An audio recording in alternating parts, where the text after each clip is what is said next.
ఈ వ్యక్తి ఎలుక చర్మాన్ని తన ముఖానికి అతికించి ఆ తర్వాత ఒక రహస్యమైన వైరస్‌ని ఇంజెక్ట్ చేసుకున్నాడు. ఆశ్చర్యకరంగా అతని మచ్చలు నయం కావడం ప్రారంభమైంది. కానీ అది ఆనందించే ముందు అతని చర్మం వింతగా పెరగడం కొనసాగింది. మరియు త్వరలోనే అతని నోరు, ముక్కు మరియు అన్నీ మూసుకుపోయాయి.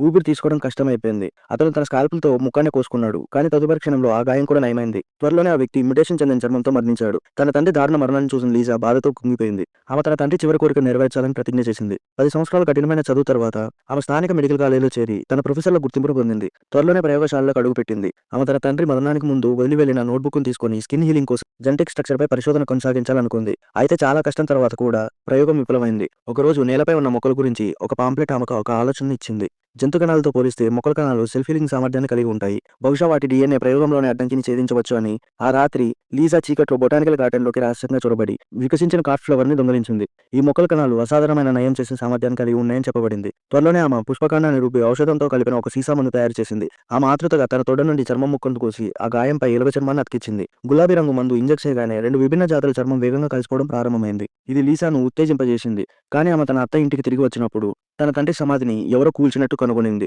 ఆమె కజిన్ ఆంజెలా దాన్ని అశుభంగా భావించి లీసాను వెక్కిరించింది. ఈ వస్తువులను చైనాకు తిరిగి తీసుకెళ్లమని చెప్పింది. తన తండ్రి సమాధిని కూల్చడం చూసిన లీజా ఇక సహించలేక వెంటనే ఆంజెలాతో గొడవపడింది. కానీ ఆవేశంలో లీజా ఆకస్మికంగా తన కజిన్‌ని చంపేసింది. తన అత్త తిరిగి వస్తుందని భావించి వెంటనే లీజా శవాన్ని బాత్రూమ్‌కి లాక్కెళ్లి ఆమె ఫేస్‌ను ట్రాన్స్‌ప్లాంట్ చేసింది.